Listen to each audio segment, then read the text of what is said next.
বিসমিল্লাহির রহমানির রহিম।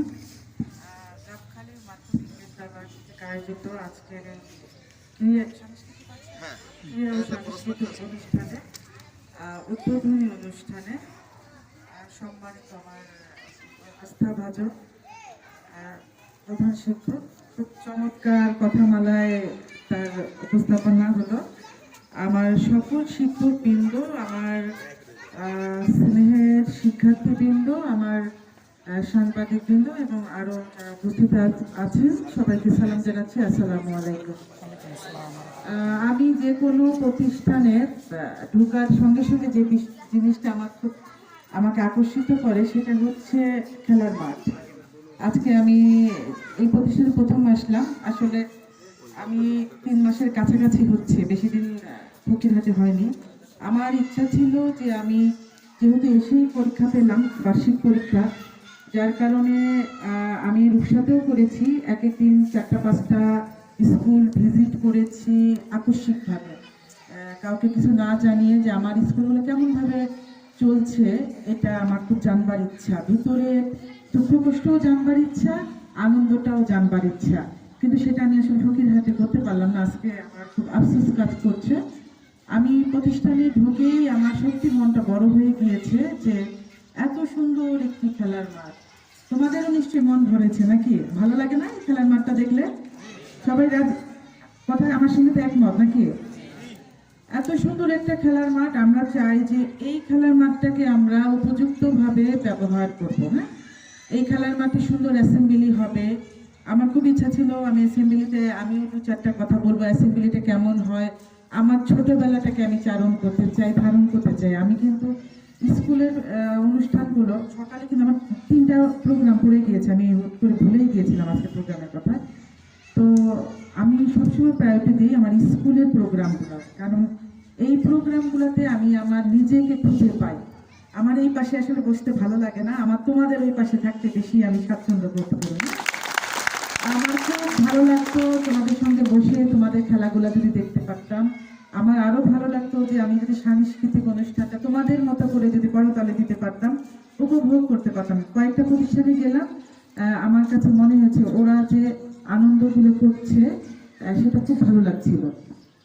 রোদের মধ্যে তোমাদেরকে দাঁড় করে রেখেছি। শুধু 2টা কথা বলবো যে আমার সম্মানিত শিক্ষকদের প্রতি আমার একেবারে অন্তঃস্থল থেকে অনুরোধ থাকবে যে আপনারা আমার এই যে বাচ্চাগুলো তাদের উপস্থিতির হারটা যেন সন্তোষজনক থাকে, এক্ষেত্রে একটু পরিশ্রম করতে হবে। তাদের বাবা মা অভিভাবক সমাবেশ আমি যেহেতু অ্যাটেন্ড করতে পারলাম না, কিন্তু আমি চাই নিয়মিত অভিভাবক সমাবেশগুলো ঘটুক।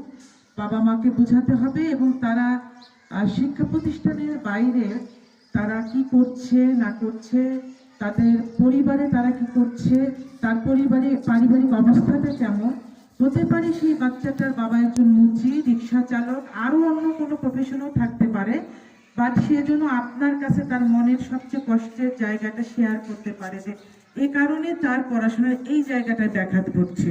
এটা আমি অনুরোধ করবো যে আপনারা তাকে ওই ফ্লোরটা দিয়ে, তার যেন ওই আস্থার জায়গাটা, আমার প্রত্যেক শ্রেণী শিক্ষক প্লাস আমার যিনি প্রধান শিক্ষক মহোদয় আছেন খুবই আন্তরিক, তাকে আমি বিভিন্ন প্রোগ্রামে তার পারফরমেন্স দেখি, খেয়াল করি, যার কারণে কিন্তু আমি অন্য একটা প্রোগ্রামকে স্কিপ করে আমি সঙ্গে সঙ্গে আমি ওটাকে শর্ট করলাম।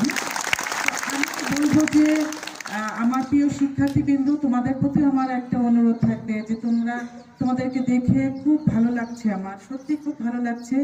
এই মাঠটায় তোমরা প্রতিদিন, আমি চাইবো যে প্রতিদিন তোমরা খেলাধুলা করবে, সেটা হোক ফুটবল, হোক ক্রিকেট, যে কোনো খেলা হতে পারে, মেয়েরা হ্যান্ডবল, ভলিবল, সবকিছু। আমি নিজেও আমি খুব পছন্দ করি। আমি যদি আকস্মিকভাবে আসতে পারতাম, সেই সুযোগটা আমি পেতাম, আমিও কিন্তু তোমাদের সাথে খেলতাম, কারণ আমি এখনো খেলাধুলাকে গ্রহণ করি। আমি যখন এই সার্ভিসেও এসেছি, আগেও সার্ভিস করেছি বা ইউনিভার্সিটিতেও, আমার কিন্তু ছোটখাটো কিছু কিছু পুরস্কার আছে। এই জায়গাটা আমার খুব ভালো লাগার একটা জায়গা। দয়া করে এই আনন্দটা নিয়ে তোমরা খেলো, মানে টিচার প্রেশার দিচ্ছে খেলতেই হবে তা না, তোমার প্রত্যেকেই কিন্তু এটা শারীরিক সুস্থতা দরকার, মানসিক সুস্থতা দরকার, তোমার পড়াশোনার জন্য এটা দরকার। হ্যাঁ, আরেকটা বিষয় হচ্ছে খেলাধুলার সঙ্গে আমি এবার যেহেতু আমার উপজেলা প্রশাসন থেকে কিছু প্রজেক্ট নেওয়া হয়, আমি প্রত্যেকটা ইউনিয়নকে একেবারে নির্দেশনা দিয়েছি। এটাও তো কোনো একটা ইউনিয়নের আন্ডারে প্রত্যেকটা স্কুলকে যে আমরা কিছু প্রজেক্ট নেওয়ার চিন্তা ভাবনা আমি করেছি। সেখানে অবশ্যই খেলাধুলার সামগ্রীটাকে আমি প্রায়োরিটি দিয়েছি। সেক্ষেত্রে আমি নিজে কিছুদিন আগে জেলা পরিষদেও কিছু প্রজেক্টের কথা বলেছি। তাতে করে আমি আমার স্কুলগুলোতে যদি কিছু খেলাধুলার সামগ্রী দিতে পারি, আমার সত্যি খুব ভালো লাগবে যে আমার ছেলেমেয়েরা মাঠে তারা যেন সুস্থ সুন্দরভাবে খেলাধুলা করতে পারে। ইভেন আমি আমার আজকে এখানে যেহেতু নতুন এসেছি, আমার আগের স্টেশনেও আমি আমার গাড়িতে কিছু খেলাধুলার সামগ্রী রাখি, যেখানে আমার বাচ্চারা খেলছে। তারা কে খেলছে আমি জানি না, কিন্তু তাদেরকে আমি একটা কিছু হলেও সেখানে দেওয়ার চেষ্টা করি, যে ওরা খেলুক আর একটু উৎসাহ পাক। আমি এটা খুব চাই। তো আমি তোমাদের ক্ষেত্রেও আমি কিন্তু এই প্রস্তাব প্লাস আমরা বেশ কিছু উপকরণ পাবো ইনশাল্লাহ। আমি আমার এই প্রতিষ্ঠানটাকেও আমি খুব অবশ্যই প্রাধান্য দিচ্ছি এবং তোমাদেরকে দেখে জন্যই ভালো লাগছে। এখন একটু আরেকটা কথা, আজকের এই সুন্দর একটা দিনে তোমাদেরকে হয়তো আমি আর কবে পাবো আমি জানি না, কিন্তু আমি বলবো যে পড়াশোনা অবশ্যই করতে হবে, প্রত্যেককেই পড়াশোনা করতে হবে। দেখা যাচ্ছে ইদানিং মেয়েদের রেজাল্ট বেশি ভালো হয়। আমি বলবো যে ছেলে এবং মেয়ে প্যারালালি যেন পড়াশোনা, খেলাধুলা, সাংস্কৃতিক অনুষ্ঠান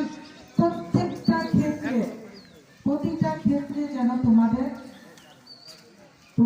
যেন রেজাল্টটা খুব ভালো হয়, অবশ্যই যেন ভালো হয়। হ্যাঁ, আমি রেজাল্টটা আমি যদি দেখতে পাই, যে আমাকে প্রধান শিক্ষক মহোদয় যেটা বললেন যে মন্ত্রণালয়ে গিয়ে যেন গাবখালী মাধ্যমিক স্কুলের নাম শুনলেই যেন আমার যেন সেই টানটা কাজ করে।